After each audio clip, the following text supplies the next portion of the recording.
26절까지의 말씀을 합독하시겠습니다.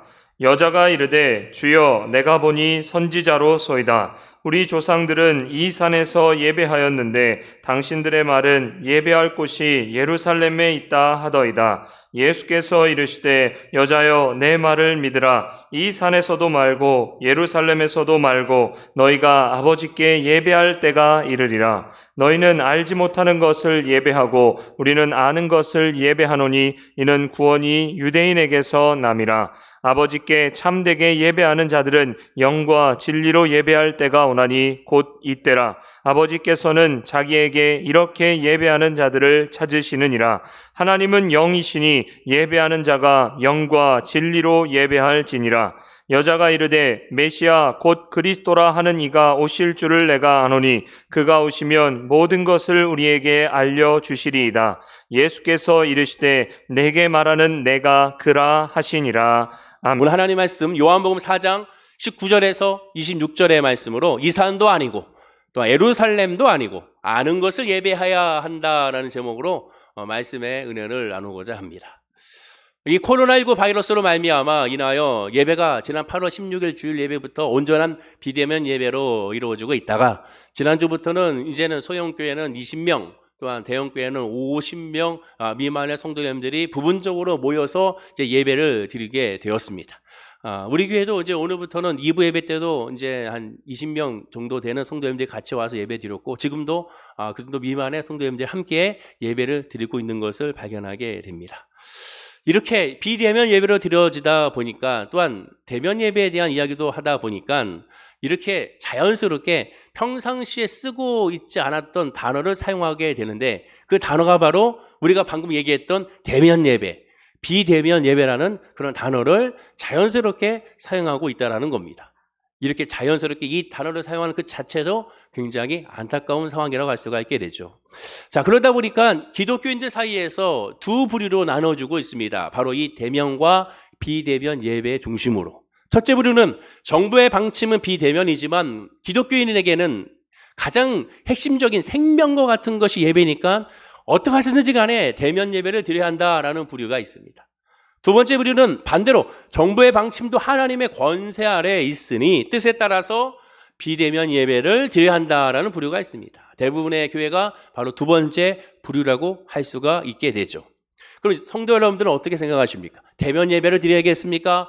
비대면 예배로 드려야겠습니까? 그런데 이 질문에 답하기 전에 우리가 먼저 생각해 봐야 될 것이 있습니다. 대면 예배, 비대면 예배는 사실상 예수를 알지 못하는 사람들에게 있어서의 질문이라고 할 수가 있습니다. 즉, 불신자들의 질문이지 믿는 우리들에게는 그것이 첫째 질문이 되어서는 안 된다는 것이죠. 왜냐? 비대면 예배와 대면 예배를 질문하기 전에 그리고 그것에 대한 답을 하기 전에 먼저 묵상해 봐야 될 것은 예배가 무엇인지를 먼저 묵상해 봐야 됩니다. 예배가 뭔지를 묵상하게 되면 비대면 예배와 대면 예배에 대한 답이 저절로 자연스럽게 나오기 때문에 그렇습니다. 자, 그러면 예배가 무엇일까요? 예배란 사전적인 의미로 보면, 즉 여기서 사전적인 의미라는 것은 기독교 사전이 아닌 일반적인 사전입니다. 이렇게 나옵니다. 그리스도교 신앙 행위의 핵심. 세상 사람들도 예배에 대해서 말할 때 그리스도인들의, 기독교인들의 핵심적인 행위라고 말하고 있습니다. 두 번째는 예를 갖추어 하나님을 경배하는 것, 절차로 하나님께 예배하는 것을 바로 말합니다. 자, 그러면 기독교 사전은 뭐라고 할까요? 기독교 사전은 이렇게 말하죠. 하나님의 현존, 하나님이 살아계신다는 그 자체, 그 존재 자체를 인지한, 그것을 아는 사람들, 인간들의 응답이다, 반응이다라고 말합니다. 그래서 예배란 하나님에 대한 반응이라고 할 수가 있게 되는 것이죠. 자, 그런데 이 코로나19 바이러스로 인하여 논쟁이 되는 부분은 대부분 어디에 쏠려 있냐면 대면 예배이냐 비대면 예배이냐. 대면 예배, 성전에서 이곳에서 예배를 드려야 되느냐, 비대면 예배 그냥 온라인으로 또 가정에서 각 처소에서 예배를 드리냐. 결국 그 질문의 핵심은 장소 중심으로 질문하고 있고 장소 중심으로 논쟁을 하고 있는 것을 보게 됩니다. 근데 진짜 중요한 것은 뭡니까? 장소가 아닌 예배의 내용이 중요하다는 거예요. 예배가 무엇인지를 먼저 알아야 장소에 대해서 알 수가 있다는 겁니다. 오늘 본문이 그것을 우리에게 정확하게 가르치고 있습니다. 예배가 무엇인지에 대해서, 그 내용에 대해서 자세하게 설명해 주고 있는 그런 말씀 가운데 하나가 오늘 본문 요한복음 4장의 말씀입니다. 4장 전체를 다 다뤄야 되지만 시간 관계에서 그럴 수 없기 때문에 오늘 본문을 중심으로 예배가 무엇인지를 한번 깨닫고 예배가 무엇인지 알기에 그럼 비대면이냐 대면 예배에 대한 답을 우리가 한번 묵상해 보기를 원합니다. 요한복음 4장의 말씀은 우리가 잘 아는 말씀이죠. 예수님이 사마리아 수가성에서 한 여인을 만나는 그러한 내용입니다. 사진과 같이 이렇게 만나서 우물가에서 대화를 나누게 되죠. 이 여인은 남편을 5이나 두었고 지금 현재도 남편이 아닌 남자와 살고 있음을 예수님은 그것을 알려주게 되고 그것에 대해서도 이 여인이 놀라게 됩니다. 그리고 그만큼 비참한 삶을 살고 있었던 여인이죠. 그 여인에게 천국 복음을 예수님은 전해주게 됩니다. 이 사마리아 여인 요한복음 4장의 전체 주제가 예수님이 사마리아의 이 한 불쌍한 여인을 따뜻한 사랑으로 품어서 구원해 주시고 또한 구원받은 이 여인으로 인하여 그 동네 수가성의 동네 사람들이 전도되었다는 것이 주제라고 보통 얘기하는데 사실 그것이 진정한 주제는 아닙니다. 이보다도 더 중요한 주제가 숨겨져 있으니 그것은 예수님이 계속 무엇을 관점으로 설명하고 있고 무엇을 관점으로 이야기를 끌어가고 있는지를 알면 되는 것이죠. 그럼 그것이 무엇이냐? 예배입니다. 예배가 무엇인지에 대해서 가르치기 위하여 수가성에 있는 이 여인을 만났고 그 여인을 통하여 예배를 우리에게 보여주고 있게 되는 것이죠. 예수님이 사마리아 여인을 일부러 찾아가 만나고 대화를 나누었을 때 이 사마리아 여인의 처음 예수님에 대한 인지는 바로 일반적인 유대인으로만 생각했었습니다. 그러다가 예수님을 만나 대화하다 보니까 예수님에 대한 생각이 조금씩 바뀌게 되죠. 그러다가 오늘 본문 19절에 보면 이렇게 바뀝니다. 여자가 이르되 주여 내가 보니 선지자로소이다. 일반적인 유대인인 줄 알았는데 대화를 하다 보니까 선지자로 그가 깨닫게 됩니다. 그러면 이 사마리아 여인이 예수님을 선지자로 깨닫게 됐던 그 이유가 무엇이냐? 그 이유는 예수님이 자신의 과거와 현재에 대해서 정확하게 알고 있었기 때문에 선지자로 생각하게 된 겁니다. 알려주지도 않았는데도 불구하고 웬 남자가 자신의 과거를 알고 있고 자신의 아픔을 알고 있고 자신의 상처를 대해서 다 알고 있었기 때문에 이 사람은 일반적인 사람이 아닌 선지자 하나님의 주의 종으로 생각하게 된 것이죠. 그래서 주여 내가 보니 선지자로소이다라고 인정하게 됩니다. 자, 그런데 여기서 중요한 것은 선지자로 인정하자마자 이 여인이 그 다음에 뜬금없이 생뚱맞게 예수님께 다른 질문을 하고 있는 겁니다. 자, 본문 20절입니다. 한번 읽어볼까요? 자, 시작. 우리 조상들은 이 산에서 예배하였는데 당신들의 말은 예배할 곳이 예루살렘에 있다 하더이다. 갑자기 남편을 이야기하고 있는데 그리고 나서 선지자라고 고백하는 순간 이 여인이 갑자기 질문한 이유가 무엇이냐? 예배에 대해서 질문하고 있습니다. 정확히는 예수님에 대해서 예배 장소에 대해서 질문하고 있습니다. 사마리아 여인은 예수님을 만나자 예배에 대한 관심을 두게 됐던 점을 주목해야 됩니다. 비록 지금 이 여인이 예수님을 그리스도, 메시아, 하나님이라고는 깨닫지 못하고 있지만 하나님의 사람, 선지자로 생각하고 있는 동시에 진짜 하나님을 만났기 때문에 예배에 대해서 질문하고 있다는 거죠. 무슨 뜻이냐? 하나님을 만난 사람, 예수님을 만난 사람의 특징은 예배에 관심을 가게 되어 있다는 겁니다. 예수님을 만난 사람의 특징은 예배에 대해서 궁금하게 되어 있다는 거예요. 예수님과 함께하는 사람의 특징은 예배에 대하여 더 알고 싶어하는 특징이 있다는 겁니다. 이것을 가르쳐서 되는 것이 아니라 영의 사람이기에 하나님께서 창조한 하나님의 사람이기에 하나님을 만나는 사람은 예배에 대하여 궁금할 수밖에 없는 겁니다. 물론 아직은 선지자로 여기고 있었습니다. 그러나 예수님이기 때문에 하나님이기 때문에 그 만남으로 말미암아 궁금해하는 것이죠. 그래서 예배 장소에 대해서 질문합니다.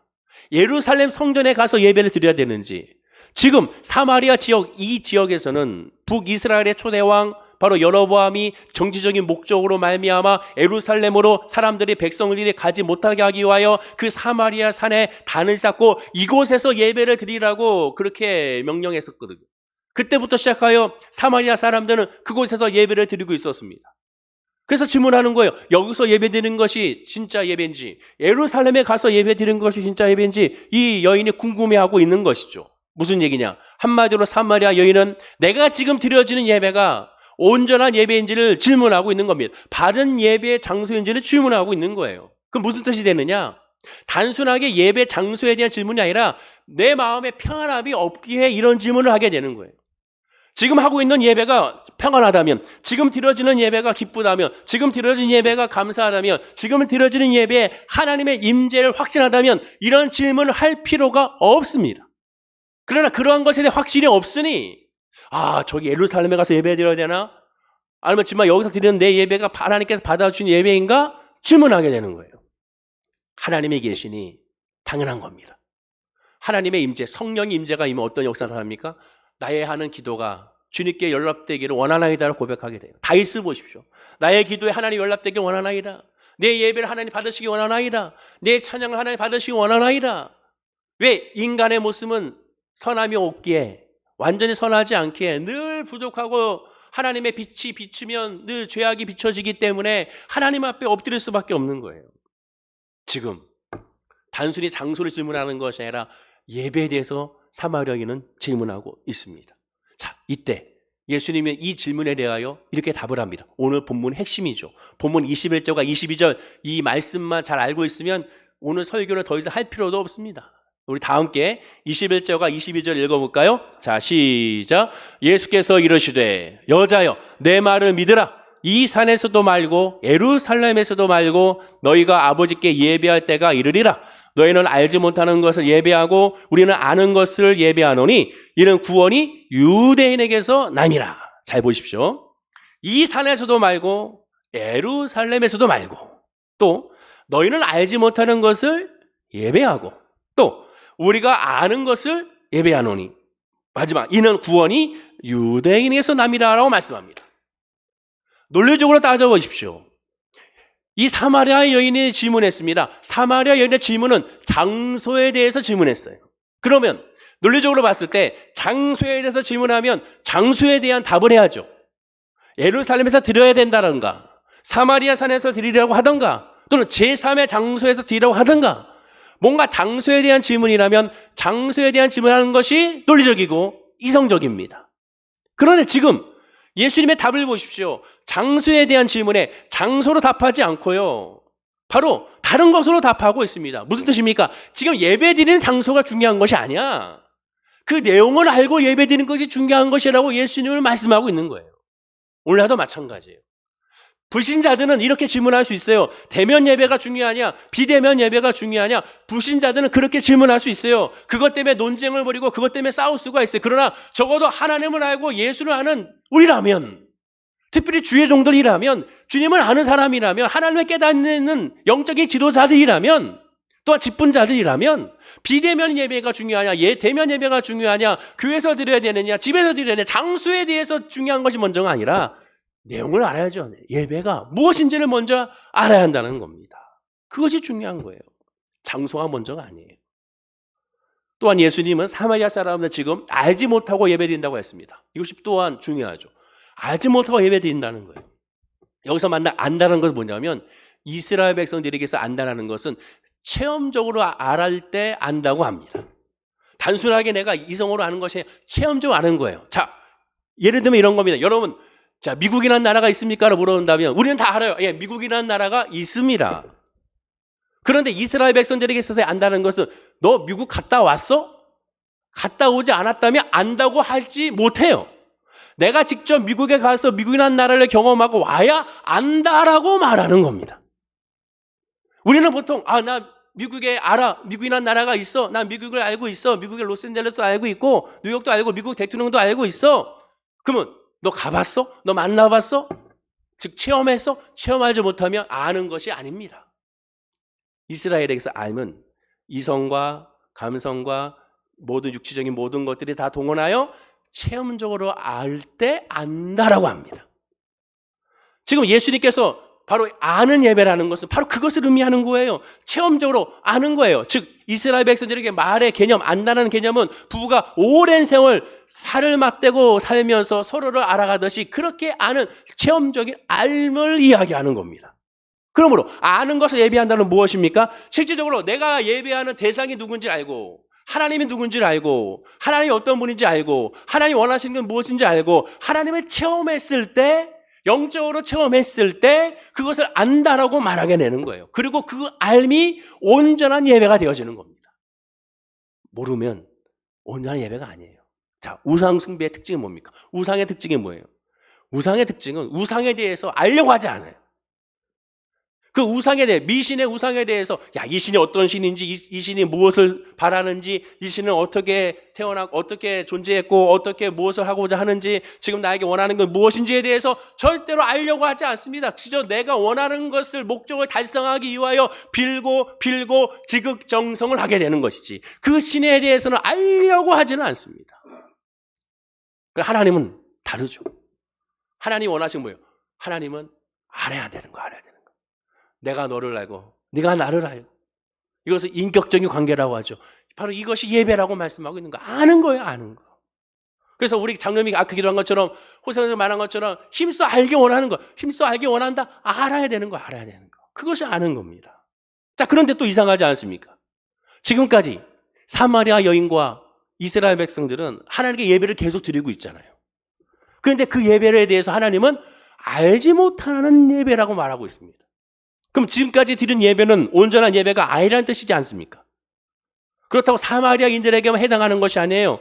여기 분명히 말하잖아요. 이 산에서도 말고 예루살렘에서도 말고, 사마리아 사람들 너희들뿐만 아니라 유대인들도, 예루살렘들 유대인들 너희들도 아는 예배를 드리고 있지 않다는 거예요.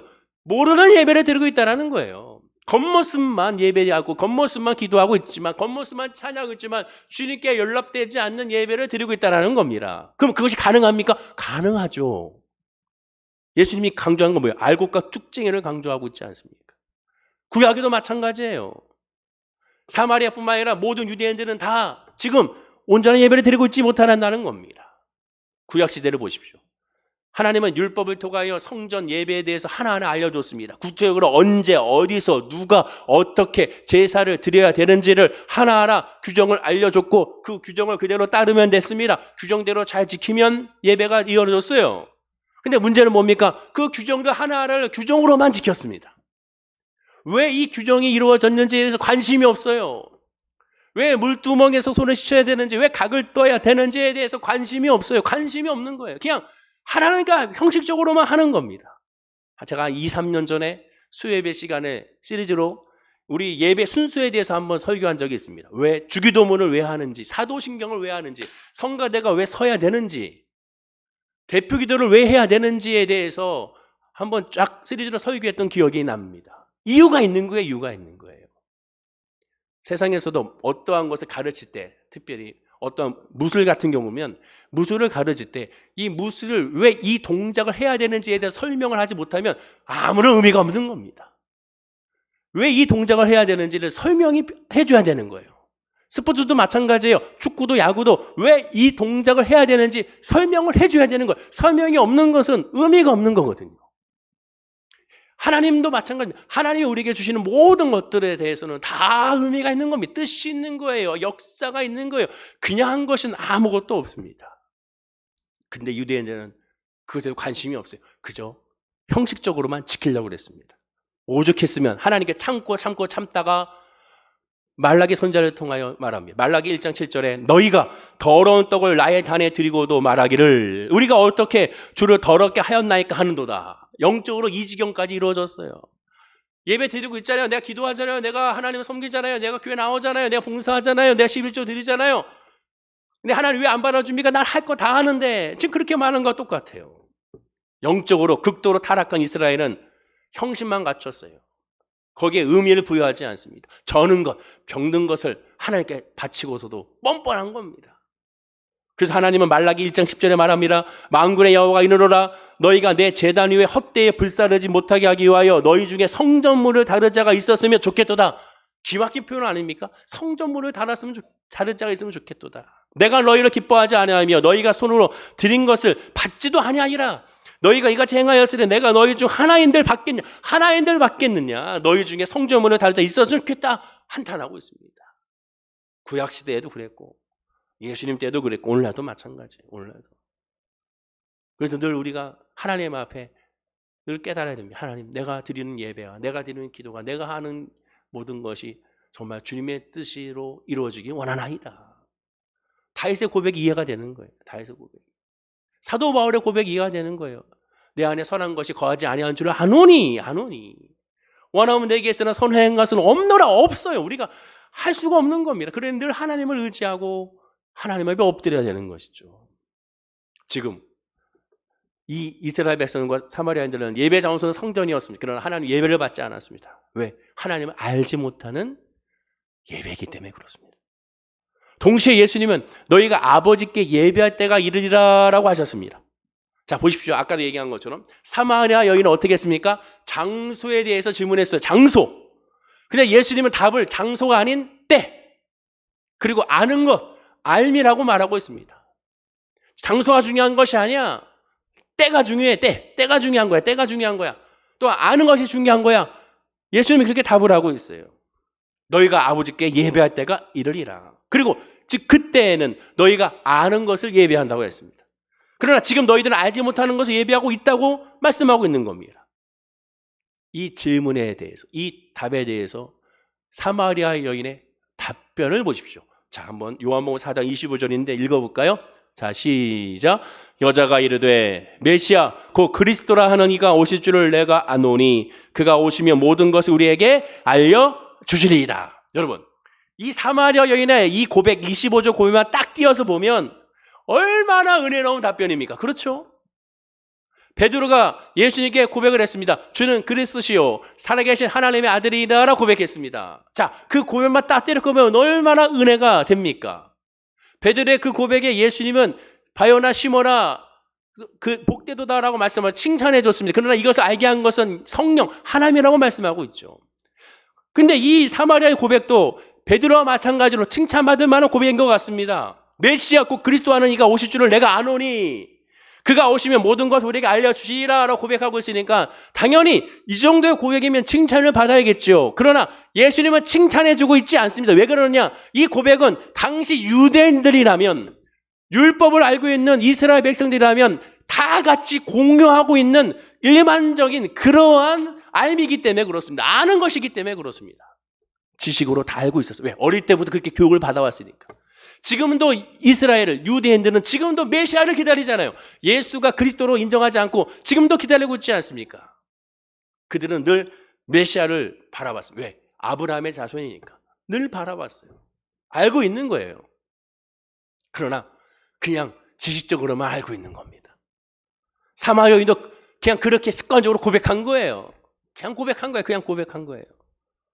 습관이 얼마나 무서운지 아십니까? 제가 예전에 한번 말씀드린 것 같은데 저도 주의 종이지만 와 정말 무섭구나. 아무런 인지 없이 기도할 때 얼마나 무서운지 아십니까? 습관적으로 신방 가서 병원 신방 갔는데 그냥 습관적으로 기도가 나오는 거예요. 거기에 이 성도에 대한 안타까움과 그 성도의 눈물과 그 성도의 그 아픔에 대한 공감은 없이 그냥 툭 치면 나오는 거예요. 설교도 마찬가지 그냥 툭 치면 나오는 겁니다. 습관이에요, 습관. 해왔던 거니까. 습관입니다, 습관. 그거 굉장히 무서운 거거든요. 지금 이 사마리아 여인도 마찬가지. 늘 들어왔던 걸 그냥 얘기해 주는 거예요. 그냥 얘기하는 거예요. 그냥 예수님 칭찬할 필요가 없는 거죠. 예수님은 말씀하십니다. 너희가 아버지께 예배할 때가 이리라. 이 말씀을 하고 나면 그 다음에 사마리아 여인이 얘기할 것은 이 말이 아니라 무슨 말을 해야 될까요? 때가 넓은 의미로 봤을 때 그 때란 예수님 말한 때란 예수님의 십자가에 죽으심과 부활과 그리고 성령 강림할 때를 말합니다. 좁은 의미에서는 지금 예수님을 만난 지금을 말하죠. 왜? 보혜사 성령은 각 사람에게 임하는 만남의 성령이기 때문에 그렇습니다. 지금이에요, 지금. 때란 지금이에요. 지금 사마리아 여인 지금이에요, 지금. 그 때란 지금이라는 겁니다. 그럼 안다는 건 뭐예요? 알미란 뭡니까? 예수가 그리스도인임을 아는 것이에요. 지금 내 앞에 계신 분이 그리스도인이라는 사실을 아는 거예요. 내가 예배드리는 그분이 그리스도인이라는 것을 아는 거예요. 나의 삶의 주권자이신 것이 하나님이라는 것을 아는 거예요.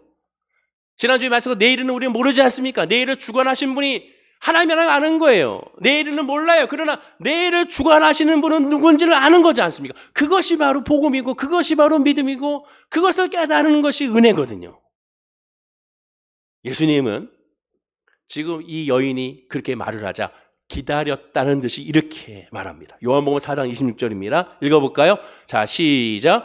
예수께서 이러시되 내가 말하는 내가 그라 하시니라. 답답하니까 바로 그냥 선포하시지 않습니까? 깨닫지 못하다. 내가 바로 그야. 지금이 나는 거예요. 예수님은 사박여인에게 지금이 예배할 때야. 지금이 은혜의 때야. 지금이 구원의 때야. 지금이 네가 기다렸다고 고백하면 바로 그때야라고 말씀하고 있는 거예요. 그리고 지금이 예배라는 겁니다. 고린도후서 6장 2절에 이르시되 내가 은혜 베풀 때 너에게 듣고 구원의 날에 너를 도왔다 하셨으니 보라 지금은 은혜 말을 말한 때요. 보라 지금은 구원의 나이로다 라고 말씀하고 있습니다. 기독교 신앙은 뭐라고 했습니까? 지금의 신앙이라고 말씀드렸죠. 지금이에요. 지금. 내일을 몰라요. 내일은 의미가 없어요. 내일은 아무것도 아니에요. 내일은 어떻게 될지 우리 알지 못하기 때문에 지금 내가 예수를 믿느냐 믿지 않느냐. 과거 의미 없어요. 과거는 다 지나간 거예요. 하나님조차도 과거를 기억조차 하지 않는다고 말씀하고 있습니다. 과거는 의미가 없습니다. 지금 내가 지금 예수를 붙잡고 있느냐. 지금 내 입에서 예수의 이름을 부르짖고 있느냐. 이것이 중요한 거예요. 예수님은 항상 지금의 신앙의 중심으로 모든 것을 가르치고 예수님은 사역을 하셨습니다. 대표적인 예가 하나 더 있어요. 요한복음 11장으로 가면 우리가 잘 알고 있는 나사로의 죽음에 대한 말씀이 나옵니다. 마르다와 마리아는 오빠 나사로가 병들었다는 소식을 예수님께 전하게 돼요.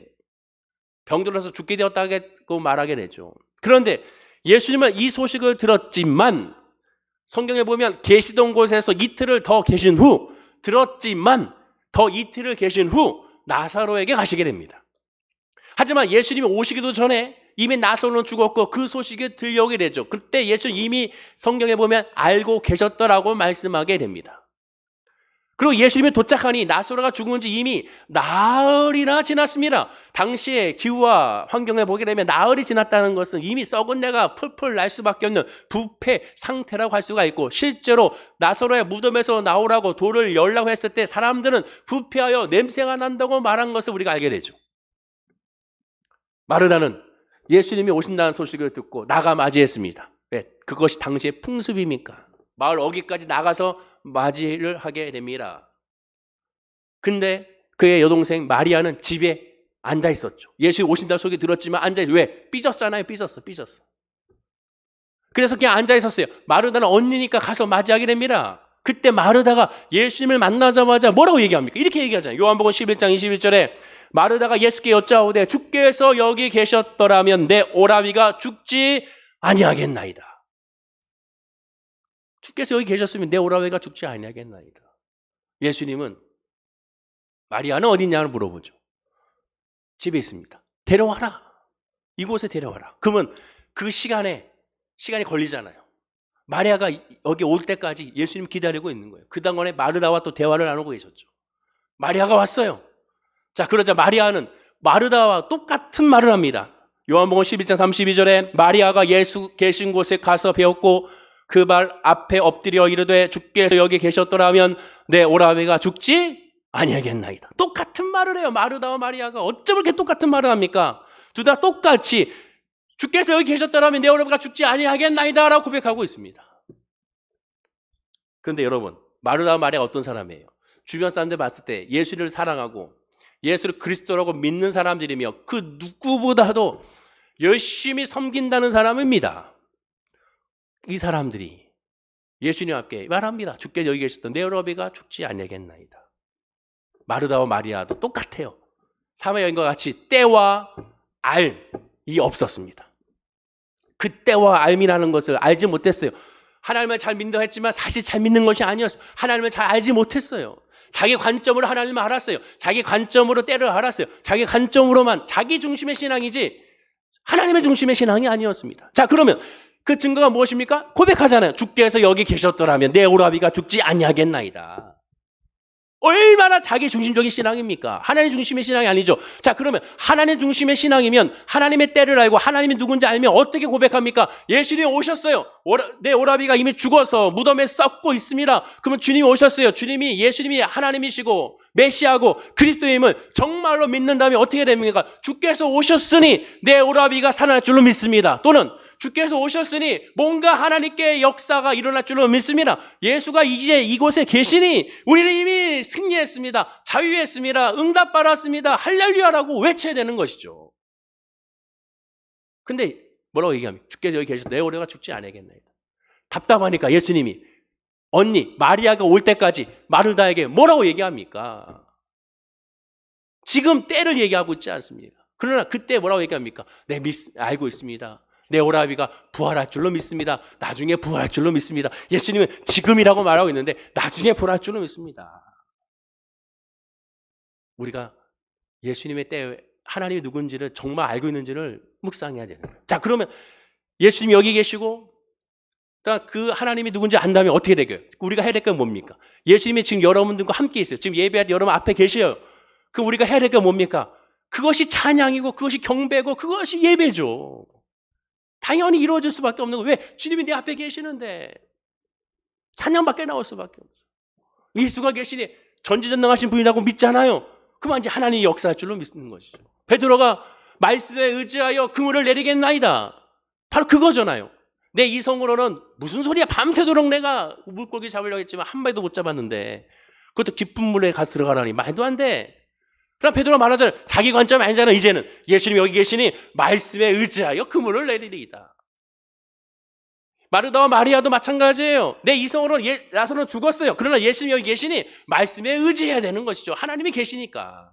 그게 바로 신앙이고 그것을 알기에 예배가 되어지는 거예요. 자, 예배하자, 찬양하자, 감사하자가 아니라 예수가 누군지 알고 지금 계시니 감사가 되어지는 거고 찬송이 되어지는 거고 누가 시키지 않아도 예배 드려지게 되는 거예요. 그게 복음의 능력이고 복음의 은혜고 복음의 역사고 복음의 역설입니다. 그게 바로 능력이에요. 사마리아 여인은 지금 나와 대화 나누고 있는 유대 청년이 선지자를 넘어서 이제 그리스도임을 알게 됐습니다. 예수가 누군지를 알게 됐어요. 그러자 사마리아 여인은 물동이를 버려두고 동네에 들어가 내가 그리스도를 만났다고 전하고 동네 사람들이 주님을 청하여 이틀간 교제하며 복음을 직접적으로 전해 듣게 됩니다. 그래서 이 사건의 결론은 요한복음 4장 42절이죠.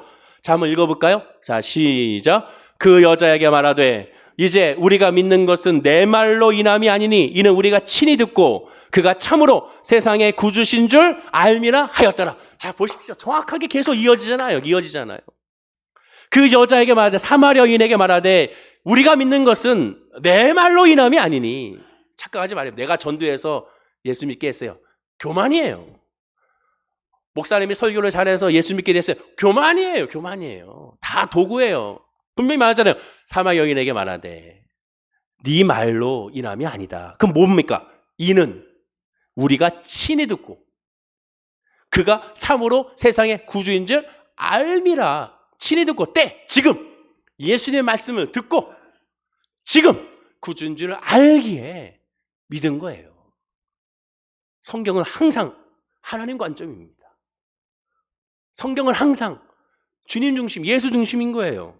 즉 동네 사람들도 사마리아인과 마찬가지 그리스도를 직접 만나 복음을 전함으로 말미암아 참된 회개로 이어지게 되고 예수를 알게 된 줄 알았어 참된 예배를 장소에 상관없이 드릴 수 있게 된 겁니다. 그래서 예배란 예수님을 아는 거예요. 예배란 예수가 그리스도 구주임을 아는 거예요. 예배란 예수님을 통하여 하나님을 아는 거예요. 그렇기 때문에 예배를 받으실 분도 하나님이시고 예배의 주체는 오직 예수님이 되는 겁니다. 요한복음 5장 39절에 말하죠. 역시 읽어볼까요? 자, 시작. 너희가 성경에서 영생을 얻는 줄 생각하고 성경을 연구하거니와 이 성경이 곧 내게 대하여 증언하는 것이니라.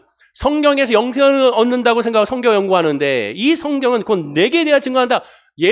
그래서 예수가 알파요 오메가라고 하지 않습니까? 모든 예배와 모든 교회 교제는 예수로 시작해요. 그래서 예수로 마쳐야 한다는 거예요. 예수. 오늘날의 성도도 예수를 만나지 못하면 하나님을 알지 못합니다. 알지 못하는 대상에게 예배드리는 것은 미신에 불과해요. 따라서 예수님 아는 예배는 자연스럽게 예수를 만나니 회개가 동반이 되죠. 우리 작년 기도처럼 회개가 동반이 되는 거예요. 회개가 없는 예수님의 만남 있을 수가 없습니다. 왜? 예수를 만나면 회개할 수밖에 없어요. 내가 무슨 죄를 졌는데요. 예수를 만나면 죄가 드러나요. 밝게 드러나요. 엎드리게 되어 있는 겁니다. 그리고 뭐가 됩니까? 하나님을 알고 싶어지는 거예요. 말씀을 듣고 싶어지는 거예요. 성경을 알고 싶어지는 거예요. 목사님, 나 성경을 좀 알고 성경 좀 가르쳐 주세요. 목사님, 예수가 누군지 알고 하나님이 어떤 분인지 알고 싶어요. 성경을 통한 하나님을 알려주세요. 그것이 설교입니다. 그것이 설교. 이 세상에 재밌는 이야기를 하는 것이 설교가 아니라 이 세상에 돈을 버는 방법, 도덕적으로 살아가는 방법, 사랑하는 방법을 가르쳐주는 것이 아니라 하나님이 누군지를 알고 예수가 누군지 알고 그분이 나에게 어떻게 역사하는지를 알게 하는 것이 설교지 않습니까? 성경에서 예수를 발견해야 되죠. 오직 예배는 그래서 예수가 중심이 돼야 됩니다. 이 같은 진리는 구약시대나 신약시대나 오늘날 똑같아요. 구약은 어떻습니까? 메시아를 기다리는 자들이 예배해. 구약의 제사를 통하여 메시아를 기다리고 그 제사가 다 예수 그리스도를 예표하지 않습니까? 신약시대는 메시아를 만난 사람들의 예배. 지금은 보혜사 성령으로 말미암아 메시아와 함께하는 예배를 드리게 되는 거죠. 오직 예수 중심으로 모든 것이 이루어지게 되는 겁니다. 그러니 예배란 예수를 만난 사람의 생생한 체험이잖아요. 예배 드리지 않을 수가 없게 되는 것이고 예수를 높이게 되는 겁니다. 그렇다면 마지막으로 예수님을 알고 예수 그리스도를 믿는 사람들은 어떤 특징이 있습니까? 자, 그러면 내가 예수를 지금 만났어요. 예수가 누군지 알았어요. 그럼 어떤 특징이 있어요? 온전한 예배를 드리는 사람은 예수를 만나 사마리아 여인과 같이 됩니다. 메시아를 보았다고 기뻐하게 되죠. 기뻐. 예수님이 뭔가 줬기 때문에 기쁜 것이 아니에요. 치료받아서 기쁜 것이 아니에요. 문제가 해결돼서 기쁜 것이 아니에요. 그냥 기쁜 거예요. 그냥 예수를 만나니. 그리고 어떻게 됩니까? 동네 사람들이 선포하게 됩니다. 전도가 되어지는 거예요. 하라. 전도 대축제. 그거 할 필요 없어요. 먼저 주의 종 회개하죠. 먼저 주의 종부터 말씀의 은혜를 위해 기도해야 되죠. 예수를 전하기 위해서 해야죠. 은혜가 임하면 전도하게 되어 있어요. 은혜가 임하면 봉사하게 되어 있어요. 은혜가 임하면 행하게 되어 있습니다. 그 은혜가 먼저 집중하죠. 그걸 위해서 먼저 기도해죠. 그리고 예배드리는 자의 모습은 자연스럽게 이어지게 되는 겁니다. 자, 본문 요한복음 4장 28절과 30절을 보십시오. 한번 읽어볼까요? 자, 시작. 여자가 물동이를 버려두고 동네로 들어가서 사람들에게 이르되 내가 행한 모든 일을 내게 말한 사람을 와서 보라. 이는 그리스도가 아니냐 하니 그들이 동네에서 나와 예수께로 오더라. 보십시오. 물동이를 버려두고 동네에 들어가게 됩니다. 사람들에게 들어가게 돼요. 왜? 내가 예수를 만나니 이 기쁨을 혼자 간직할 수가 없어요. 혼자 이것을 누릴 수가 없어요. 전해질 수밖에 없는 겁니다. 그 사마리아 여인을 통하여 예수님을 만난 동네 사람들 어떠합니까? 보면 요한복음 4장 40절이에요. 역시 한번 읽어볼까요? 자, 시작. 사마리아인들이 예수께 와서 자기들과 함께 유하기를 청하니 거기서 이틀을 유하심에 예수께 와서 오게 되어 있어요. 예수님께 오게 되어 있어요. 복음 안에 있는 사람은 예수님께 오게 되어 있어요. 온전한 예배 드리는 사람은 예수님께 오게 되어 있어요. 그리고 자기들과 함께 유하기를 청하네. 함께 하기를 원하는 거예요. 함께 하기를 원해요. 예배를 소중히 여기고 예배를 사랑하고 예배 드리기 원하는 거예요. 코로나19로만 비대면 예배 드리니까 야, 교회 가서 예배 안 드리고 그냥 집에서 예배 드리니까 편하다. 심각한 겁니다. 영적으로 심각한 거예요. 지금 편하다고 생각하면 안 되는 거예요. 편하다고 생각하면 안 되는 거예요. 오히려 반대가 돼야죠. 어떤 우리 성도님처럼 안 되겠어요. 나 답답해서 방역 당국이 뭐 하든 벌금을 내더라도 나는 그냥 성경에서 예배 드려야겠어요. 함께 예배 드려야겠어요. 여기서 오해하지 마십시오. 모든 동네 사람들이 다 예수를 믿은 것은 아닙니다. 사마리아 여인이 전했다고 다 믿은 것이 아니에요. 성경을 잘 봐야죠. 요한복음 4장 39절에 여자의 말이 내가 행한 모든 것을 그가 내게 말하였다 증언하므로 그 동네 중에 많은 사마리아인이 예수를 믿는지라. 그 동네 중에 많은 사마리아인이 아예 안 믿는 사람이 있어요. 안 믿는 사람들이 있습니다. 그런데 안 믿는 사람, 이 동네 사람들은 어떻게 됐습니까? 이어지는 본문 4장 41절에 보면 예수의 말씀으로 말미암아 믿는 자가 더욱 많아. 말씀이 들어가야 믿음이 성장하고 말씀이 들어가야 깨닫게 되는 겁니다. 그리고 예수를 만나서 믿음에 들어간 사람의 특징 뭡니까? 모이기에 힘쓰게 돼요. 모이게 되어 있어요. 모이려고 해요. 왜? 혼자서는 답답하니까 안 되는 거예요. 왜? 복음의 특징이 그렇습니다. 제가 그랬잖아요. 복음의 특징은 뭡니까? 지극히 복음은 개인적인 구원입니다. 복음은 개인적인 구원이에요. 지극히 개인적이에요. 그러나 그 개인적인 복음 안에 있는 사람은 그 개인적인 것이 공동체로 향하게 되어 있는 거예요. 내가 믿었으니 나 혼자 믿을 거야. 나 혼자 카페에서 이제 행복하게 성경 보고 나 혼자 카페에서 그 은혜를 누릴 거 아니에요. 내가 은혜 안에 거하게 되면 이것을 전하고 싶어서 안다래요. 그리고 알지 못하는 사람에게, 깨닫지 못하는 사람에게 안타까움과 불쌍한 마음으로 그들을 위하여 기도해 주게 되는 거예요. 곤란하게 되는 거예요. 가족 중에 아직 믿지 않은 가족 있지 않습니까? 믿지 않은 가족을 향하여 안타까운 거예요. 안타까운 거예요. 그리고 눈물로 기도하게 되는 거예요. 왜? 그게 복음의 특징이니까. 내가 예수를 만났으니 전해지게 되는 거야. 전해지게 되는 거야. 나 혼자 믿을게. 넌 믿지 마. 괜찮아. 믿지 마. 알아서 해. 이게 안 되는 거. 이게 될 수가 없어요. 내가 예수를 만나게 돼요. 복음 안에 있으면 함께 기도하자. 함께 예배하자. 함께 하고 싶은 거예요. 공동체가 되는 거예요.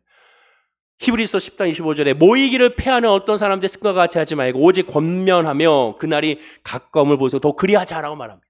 그날의 가까움을 볼수록 더 그리하자. 복음의 특징은 모이고자 합니다. 함께 하고자 합니다. 실제로 초대교회에서는 어떻게 했습니까? 사도행전 2장 46절에 보면 날마다 마음을 같이하여 성전에 모이기를 힘쓰고 라고 말합니다. 모이려고 해요. 예수님도 말씀합니다. 요한복음 15장 5절에 나는 포도나무요 너희는 가지라. 그가 내 안에 내가 그 안에 거하면 사람이 열매를 많이 맺나니 나를 떠나서는 너희가 아무것도 할 수가 없느니라. 예수님께서 말씀하십니다. 나는 포도나무 너희는 가지니. 가지는 돛불장군이 아니에요. 떨어져서 혼자 있을 수가 없습니다. 붙어 있어야 되는, 살게 되는 거예요. 예수 그리스도로 말미암아 함께 가지로 붙어 있는 것이 교회 공동체입니다. 복음 안에 있으면 함께 하고 싶어지는 거예요. 여러분, 사랑하는 사람과 함께 하고 싶어지지 떨어지고 싶어 합니까? 나 너 사랑해. 근데 우리는 전화로만 얘기하자. 나 너 사랑해. 우리가 화면으로만 얘기하자. 나 너 사랑해. 우리 편지로만 얘기하자. 아니죠. 그렇게 할 수가 없습니다. 오히려 영상을 보면 볼수록 더 함께 예배하고 싶어지는 거예요. 더 보고 싶어지는 거예요. 목소리만 들으면 들을수록 더 함께 하고 싶어지는 거예요. 그것이 사랑의 특징입니다. 왜? 하나님은 사랑이고 그 사랑이 우리에게 투영됐기 때문에 그래요. 그런데 비대면 예배 드리니까 편하다? 있을 수가 없는 거예요. 복음을 아직 모르는 거예요. 죄송하지만 아직 말씀의 복음을 깨닫지 못한 거예요. 어떻게 됩니까? 안타까워져야 되죠. 하나님 아버지, 내가 이 비대면으로 영상으로 보니까 너무 답답합니다. 우리 사랑하는 구역 식구들, 우리 장로님, 우리 권사님, 우리 집사님, 우리 성도님들 함께 모여서 예배하고 싶은데 그때는 함께 모여 예배하는 것이 이렇게 좋은 거고 축복이고 행복인지 몰랐습니다. 지금은 나 혼자 예배 드리려니 너무 답답합니다. 어서 빨리 코로나19가 종식 때 함께 모이게 해달라고 구하고 간구하는 사람이 돼야 되는 것이죠. 비대면으로 예배하면 예배할수록 마음 가운데 더 안타깝고 눈물이 나야 되는 겁니다. 하나님 아버지, 모이게 하여 주옵소서라고 더 기도하게 되는 거예요. 이것이 편한 것이 아니라 더 마음이 불편해야 되는 것이 당연한 겁니다. 그리고 하나님 앞에 간구해야 되는 거예요. 그것이 복음의 특징이기 때문에 그렇습니다. 본문 23절을 보십시오. 우리 다 함께 읽어볼까요? 자, 시작. 아버지께 참되게 예배하는 자들은 영과 진리로 예배할 때가 오나니 곧 이때라. 아버지께서는 자기에게 이렇게 예배하는 자들을 찾으시니라. 이때라고 말씀하시면 뭐라고 얘기합니까? 아버지께서는 자기에게 이렇게 예배하는 자들을 찾으시니라 말합니다. 여기에도 마찬가지. 하나님은 예배하는 자를 성전에서 찾는다고 말씀하고 있지 않습니다. 그냥 예배하는 자를 찾는다고 그랬어요. 하나님 앞에 하나님이 누군지 알고 깨닫는 사람을 의미하게 되는 것이죠. 물론 현실적으로 예배드리기 힘든 분들이 있습니다. 직업적으로, 건강상으로, 환경적으로, 지금 코로나19로 말미암아 함께 모여 예배하기 어려울 수 있습니다. 그러나 이 모든 것을 하나님을 알고 계시죠. 또 누가 알고 있습니까? 사탄이 알고 있죠. 또 누가 알아요? 내 자신이 알고 있습니다. 지금 내가 예배할 수 있는 환경인지 예배할 수 있는 환경이 아닌지 사람들은 몰라요. 목사도 몰라요. 구역장님도 몰라요. 오직 한 분, 하나님과 또 사탄, 그리고 누가 합니까? 내가 하고 있습니다. 하나님 마음의 중심을 모십니다. 예배할 수 있는 상황인지 아닌지를 알 수 있어요. 모일 수 있는데 모일 수 없는지, 갈 수 있는데 갈 수 없는지 하나님 알고 계십니다. 모일 수 있을 때는 모여야 됩니다. 단 모일 수 없을 때는 모일 수 있도록 기도해야 되는 거예요. 기도해야 되는 거예요. 다시 강조합니다. 복음은 지금 개인에 출발하여 공동체로 향하기 때문에 그렇습니다. 또한 모이기 힘써야 할 또 다른 중요한 이유는 뭡니까? 아무리 믿음이 좋은 성도라도 집에서 혼자 영적으로 성숙할 수가 없어요. 오히려 혼자서 기도하고 혼자서 말씀 보는 사람은 잘못된 길로 빠지는 경우가 대부분입니다. 제가 오살리 기도원에서 2년 동안 사역을 했을 때 그때 깨달은 것이 무엇이냐? 교회에서 종소리를 쳐요. 종 땡땡 50번을 칩니다. 오순절이니까 50번의 종을 쳐요. 종을 치는 이유가 뭡니까? 예배 시간입니다. 성전으로 모이세요. 근데 성전에 모이지 않고 기도굴에서 계속 기도만 하는 사람들이 있습니다. 그들의 특징은 무엇입니까? 결국 이상한 잘못된 영성으로 빠져서 혼자만 신령한 그런 모습으로 변화되는 사람이 태반이었습니다. 신앙은 독부장군이 아닙니다. 함께 서로가 서로를 권면하고 서로가 서로를 위로하고 서로 우린 가지니까 서로가 서로를 위하여 함께 해줄 때 신앙의 성숙이 신앙의 영성이 싹트게 되는 거예요. 에스라 3장 11절에 이렇게 말합니다. 찬양으로 화답하며 여호와께 감사히 이르되 주는 지극히 선하심으로 그의 인자하심이 이스라엘의 영원하시도다 하니 모든 백성이 여호와의 성전 기초가 놓임을 보고 여호와를 찬송하며 큰 소리로 즐겨 부른다라고 말합니다. 신약에서는 예배서 5장 19절에 시와 찬송과 신령한 노래들로 서로 화답하며 너희의 마음으로 주께 노래하며 찬송하며 라고 말합니다. 이 두 말씀의 신약과 구약의 말씀의 핵심 뭡니까? 화답하며. 화답이 뭐예요? 주고받는 거죠. 예배는 주고받아야 돼요. 하나님과 주고받고 성도가 주고받고 그것이 예배입니다. 서로가 주고받을 수 있도록 기도해야 되는 거예요. 결론입니다. 그러면 다시 처음으로 돌아가면 코로나19로 인한 예배는 비대면 예배를 드려야 됩니까? 대면 예배를 드려야 됩니까? 성경에 말하면 예수님 말씀 이산도 아니고 예루살렘도 아니고 대면 예배도 아니고 비대면도 먼저가 아니야. 먼저는 무엇이냐? 아는 것을 예배해야 되는 거예요. 먼저 진정한 예배자인지를 생각하는 겁니다. 어디서 예배드리든 내가 과연 진정한 예배자인가?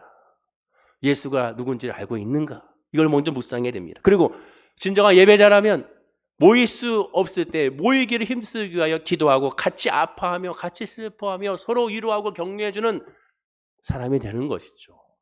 그리고 모이면 또 흩어지기를 힘쓰고 주일날 말씀을 갖고 나아가 월요일부터 토요일까지 이 세상의 빛과 소금의 역할을 감당하는 사람이 되고 또한 주일날 또 와서 하나님의 말씀을 서로 충전하고 서로 교제로 충전하고 나아가는 사람이 되어야 되는 겁니다. 한번 생각해 보십시오. 이 비대면 예배를 드릴 수밖에 없는 상황에 대해서 과연 나는 예배자로 바로 서고 있는지 또 얼마나 안타까운 마음으로 기도하고 있는지 그리고 이를 위하여 하나님의 은혜를 얼마나 구하고 있는지를 한번 묵상해 봐야 되는 것이죠. 그리고 그런 믿음으로 나가게 되면 곧 이제 모여서 예배할 때가 올 텐데 그때 함께 모여 예배할 때 더 큰 은혜와 더 큰 열매가 우리 가운데 임하게 될 줄로 믿습니다. 오늘로 이 코로나19가 사마리아 여인에게 주었던 메시지가 우리에게 주어진 메시지의 또 하나의 과정이 될 줄로 믿습니다. 이럴 때일수록 더 하나님께 엎드리고 더 성도를 위로해주고 더 서로 격려해주며 함께 나아가는 우리 어리게슨 부모께 성도님 되기를 간절히 축원을 드립니다. 기도하겠습니다. 아버지 하나님 감사합니다. 오늘 말씀을 통하여 예배에 대해서 살펴보게 하시니 감사합니다. 이 살에서도 말고 예루살렘에서 말고 바로 아는 것을 예배하라고 말씀하고 있습니다. 예수님을 알게 되면 예수님을 깨닫게 되면 예수님의 은혜 안에 있으면 늘 승리하게 되고 기쁨을 누리게 될 줄로 믿습니다. 힘들고 어려운 상황입니다. 이 모든 여건을 이겨나갈 수 있도록 예수 중심으로 바로 서게 하시고 예수 중심으로 서로 위로해주고 격려해주고 서로를 감싸줄 수 있는 우리들의 모습이 되게 하여 주옵소서. 감사드리며 예수님의 이름으로 기도드립니다. 아멘. 우리 말씀을